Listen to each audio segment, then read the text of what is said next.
faithful to the Lord thy God. Why? Because we keep the law, thus said the Lord. I bestow my favor upon who? The children of Israel.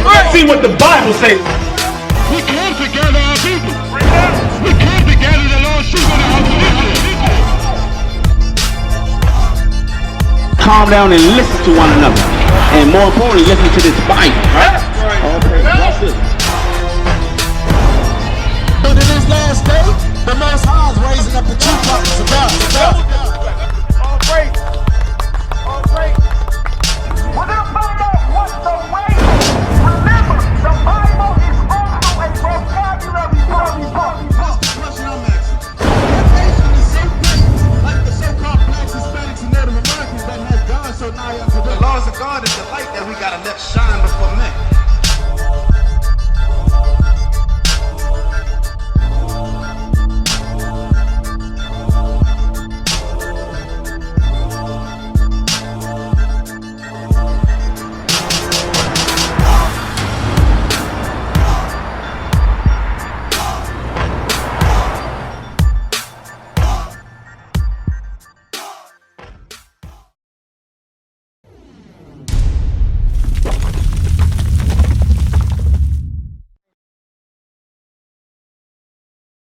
Brother, what's your name?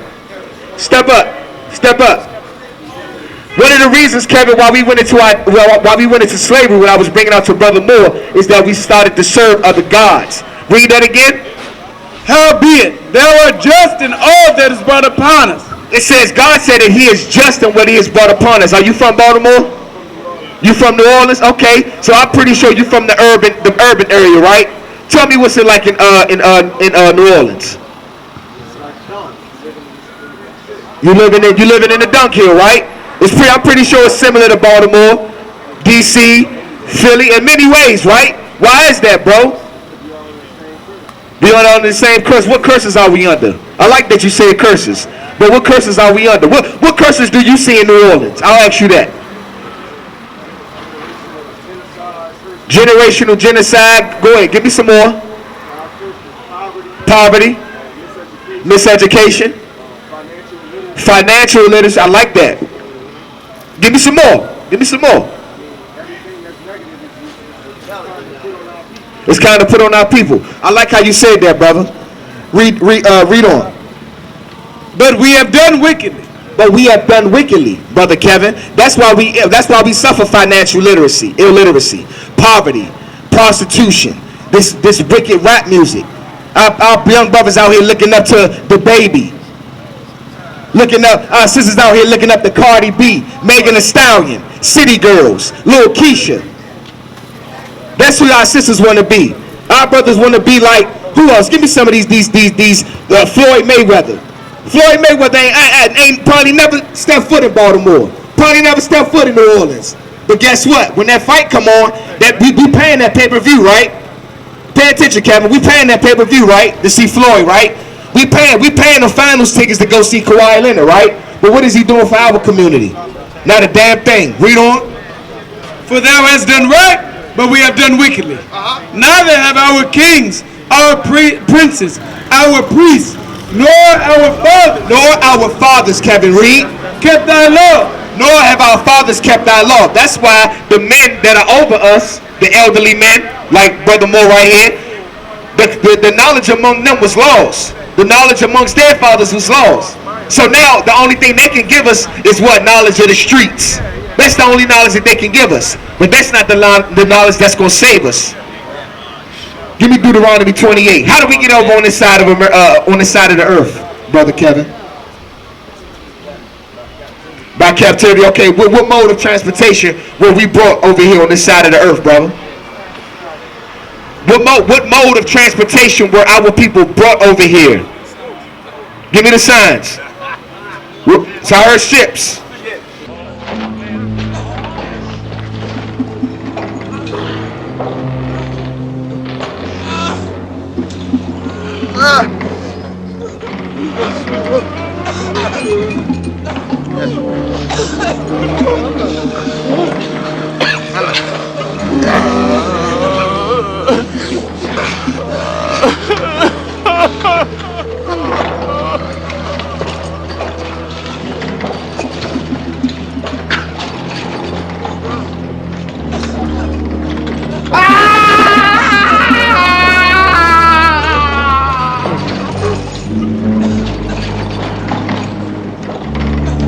That's right. Now, would you believe that the Bible prophesied that?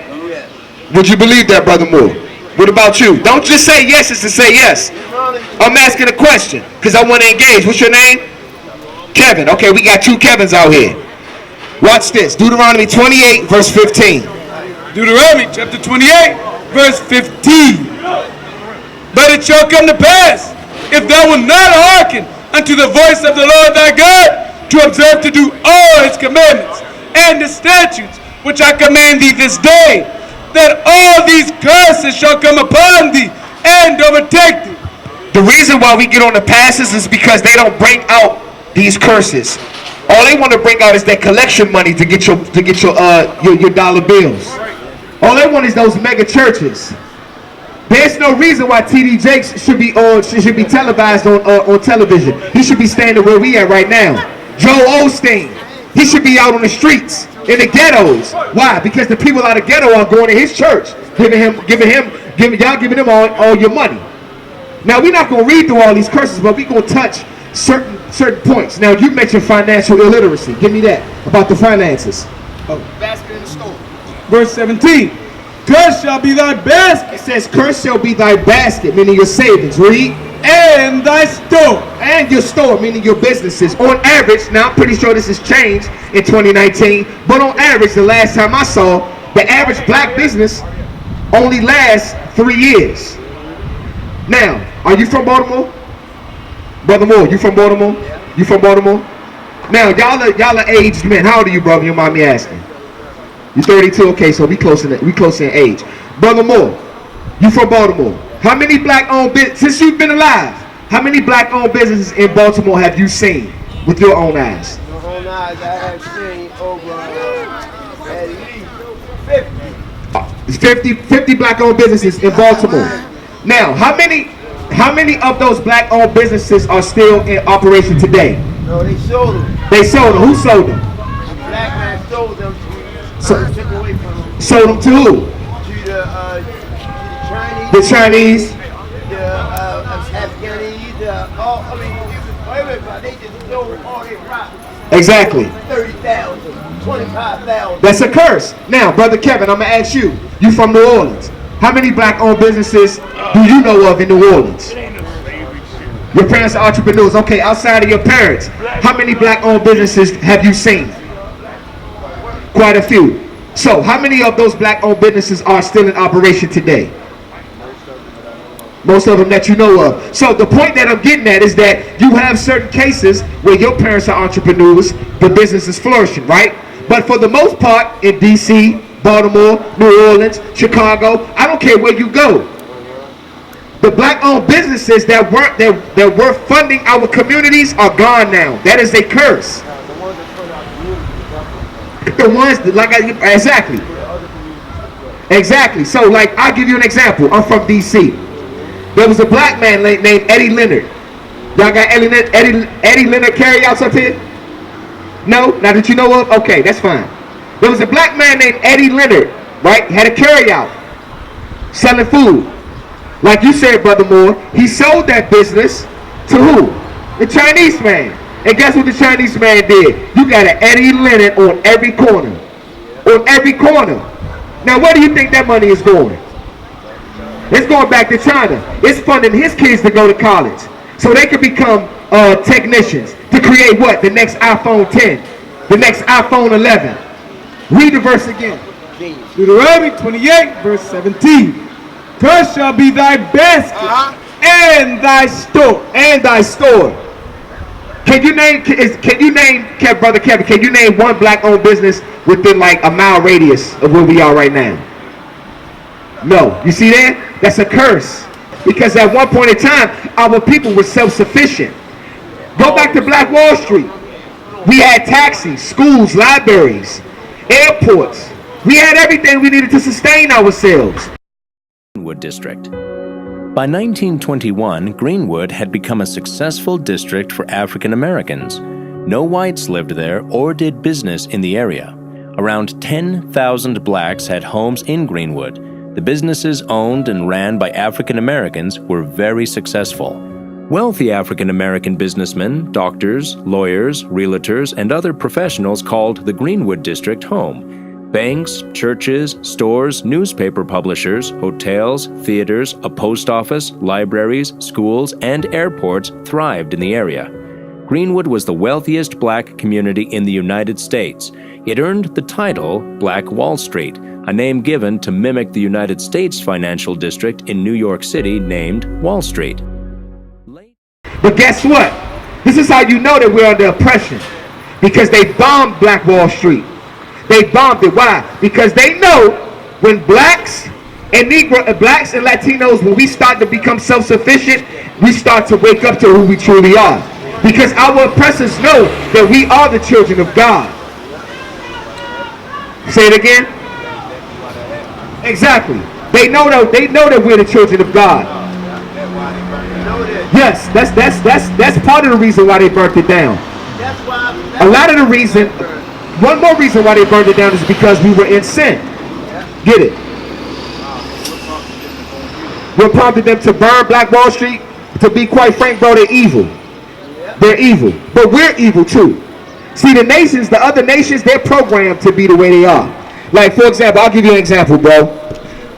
White police officer kills a young black man. Our people protest, burn down the CBS, Freddie Gray, Sandra Bland, Trayvon Martin. And we ask questions. We sit in our living rooms and we watch the court cases, we watch the news, and we say, why does this happen? Understand that God has programmed these nations to be hated, to be hateful towards us. God created us. Give me Ecclesiastes 7:29. God created these people that you see on this sign right here. Step aside for me, Officer Matthias. These people right here to be immortal. He made us to be righteous. He made us to be good. You understand that? So anytime we depart from this, the Most High is going to bring curses on us like Black Wall Street when they bombed us, like slavery. I don't believe in free will, and I'm going to touch on that. Read. Ecclesiastes chapter 7 and verse 29. Lo, this only have I found, that God hath made man upright. So this only have I found, this is King Solomon, that God has made man upright. God created man, Genesis 2 and 7. God created man to keep the laws from jump. When he breathed life into Adam, he commanded Adam to keep the laws from Jump Street. So to answer your question, no, there is no free will. According to the Bible, you know what? Get the will of God. Get the will of God. Drop everything else. Get the will of God, because I'm glad you said that, Kevin. We think we have free will, but guess what? It was ordained for you to come up here and listen to this word of God. You couldn't have planned that. It was ordained for you, Brother Kevin, to come from New Orleans to Baltimore to listen to the word of God. That wasn't your will. You didn't put that on the calendar and say, you know what, I'm going to go to Baltimore, I'm going to go to Pennsylvania Ave and West North Ave to listen to these brothers bring out the Bible. No, that was already ordained from Jump Street. Psalms 40 and 8. Come on, Psalms 40 and 8. Watch this. There is no free will. We think we have free will when we walk away from the laws of God. But either way, whether you keep the commandments or you don't keep the commandments, guess what? Your fate is already sealed. That's what we got to understand. Read. The book of Psalms, chapter 40, verse 8. I delight to do thy will. So this is King David saying, Most High, I delight to do your will. What is the will? Read. I delight to do thy will, O my God. Yea, thy law is within my heart. Thy what? Thy law. Thy what? Thy law. Thy law is within thy heart. Get Genesis 2 and 7. There is no free will. God commanded us this day. God commanded us to keep the commandments. That's our will. Read. The book of Genesis, chapter 2, verse 7. And the Lord God formed man of the dust of the ground. Now, brothers, Kevin, who is this talking about right here? Who is this talking about? Adam. It's talking about Adam. Read. And the Lord God formed man of the dust of the ground. So God formed man of the dust of the ground. Right? What color is the dust of the ground? Or the dirt of the ground? It's brown. The deeper you go, the darker it gets, right? Read. and breathed into his nostrils the breath of life. And breathed into his nostrils the breath of life, meaning the commandments. He breathed into Adam his will. Get what Christ said, I don't do my will. I do not the will of I do the will of my Father. Watch what Christ said. Christ didn't step on the scene and do his own thing. Christ knew from the beginning, from the jump, that he was supposed to come here and die for the children of Israel, not all nations. You got it? Come on. The book of John, chapter 5, verse 30. I can of mine own self do nothing. Christ said, I can of my own self do nothing. Do you know how powerful Christ was? Christ raised people from the dead. Physically, raised people from the dead. Spiritually, we raising y'all from the dead. Like, Lord forbid, if you were to drop right now, I couldn't go over and touch you and bring you back. I couldn't go over and touch you and put your spirit back into your body. Christ had the power to literally go, physically touch somebody and bring them back to life. Christ had the power to take this bottle of water and turn it to some Manischewitz wine. Turn it to some Merlot, some Pinot Grigio. You understand what I'm saying? I'm trying to bring it up to today. I see, since I've been out here, I've been seeing a lot of brothers in wheelchairs. Christ had the power to touch a brother in a wheelchair and give him his legs back. Christ had the power to give a blind man his sight back. Christ had the power to give a mentally challenged individual their right state of mind. But what did Christ say? I can of mine own will do nothing. Christ was so humble, he said, I can of my own will do nothing. Why? As I hear, I judge. As I hear situations, I judge. Read. And my judgment is just. And my judgment is just. It cannot be broken. It cannot be skewed. Read. Because I seek not my own will. Because Christ didn't seek his own will. So why are our brothers out here and our sisters out here trying to seek their own will? That's what got us into slavery in the first place. Give me the sign. Where's the sign again? Look at this. Come up here. Come, brother Kevin. Come. Come on. Come. We brothers, man. Look. Look at this. We didn't draw this. This is history right here. Look at the bottom. Look how we were packed in slave ships. Look at them. The officer said those were cargo slave ships. That was meant to transport merchandise.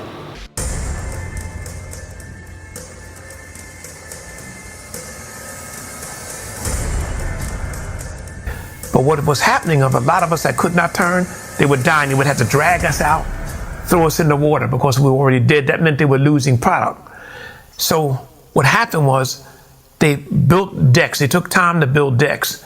That meant we were sitting in 37 inches. 37 inches high was where you sat.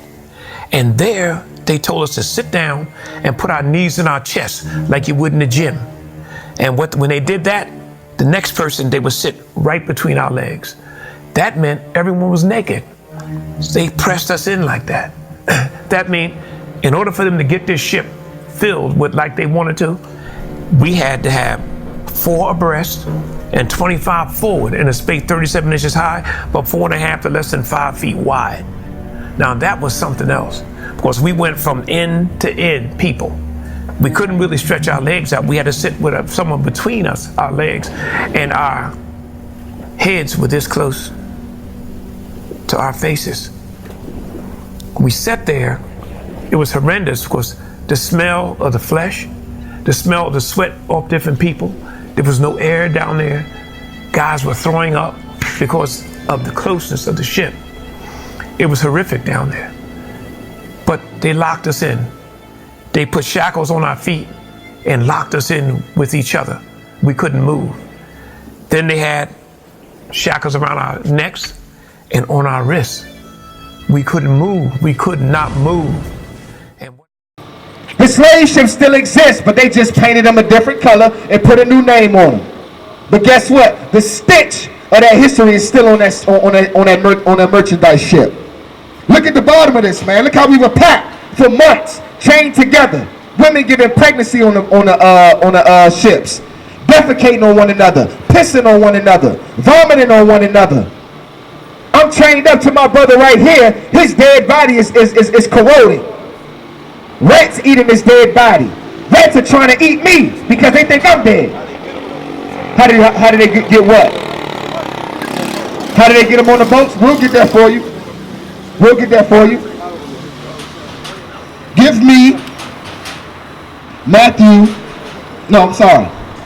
Luke 21:20. He said, how did we get them on the slave ships? Give me from Babylon to Timbuktu. One of you brothers that's free. Babylon to Timbuktu. You're asking a lot of great questions, Kevin. I'm going to show you how they got us on these slave ships. Come on.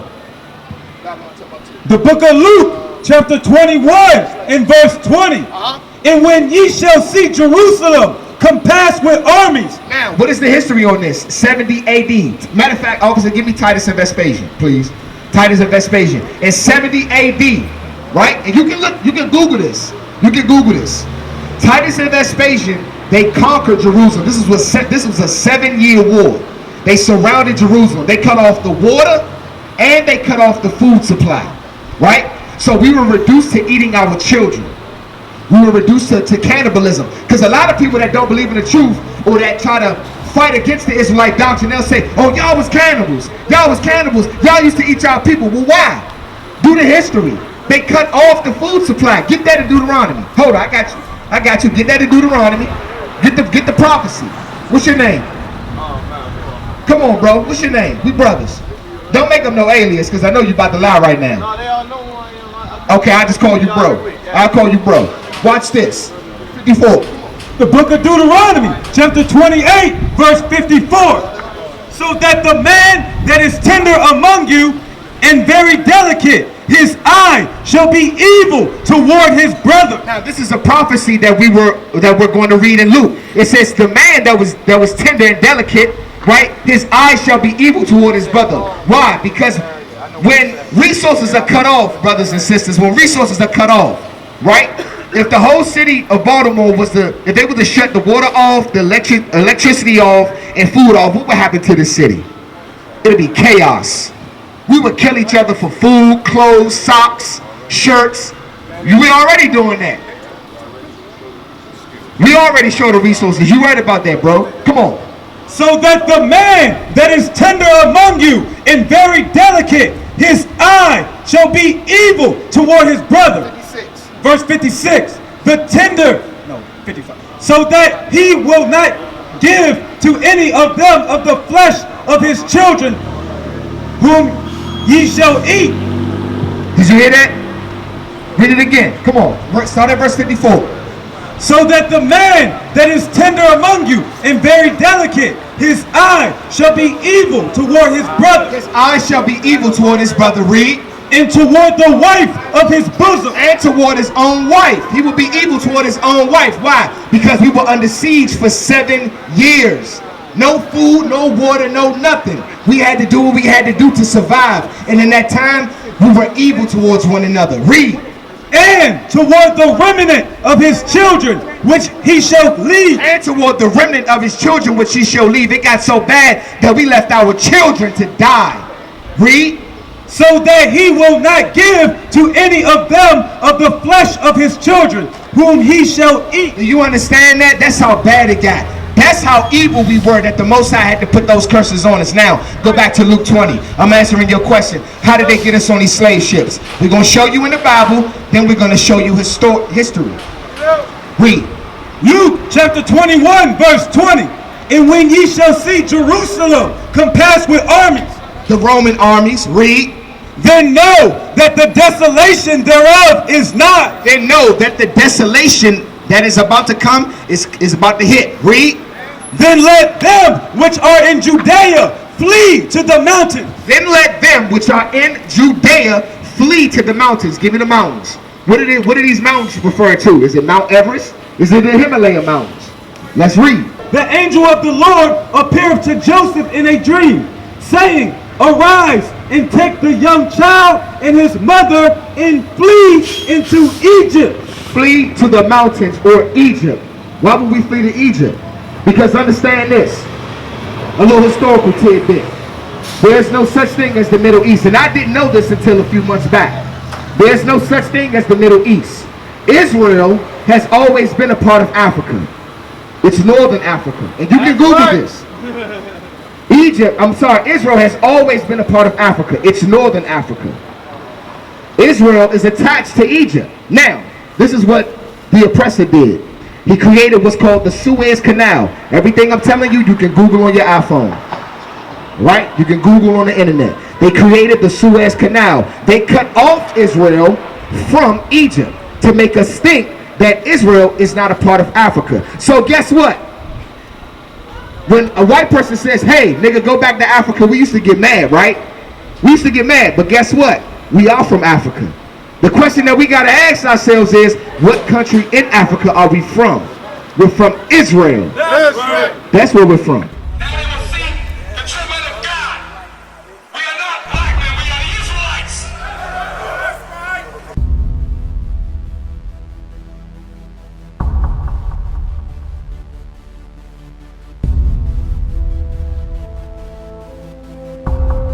Take care of us. Take care of us. And our children too. And our children too. We have abandoned. We have repented. How about you? How about you? People want to know who's the king. O nation of Israel, it's time to return to the Father. O nation of Israel, it's time to return to the Father. Now why they trying to make it so hard to serve God? And why when I say that I'm a Jew, it sound odd? For years I've been walking around saying that I'm a black man. I ain't saying that no more, it sound wrong, man. This is Bishop Nathaniel of Israel United in Christ. Please subscribe to our YouTube channels. Stay up to date with our latest events, music, and classroom lessons.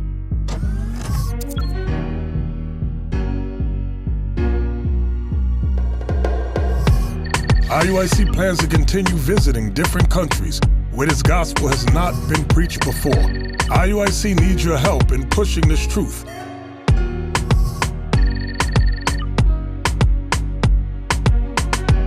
So join us. Subscribe to our Instagram, Facebook, Twitter, and podcasts, and stay up to date with us.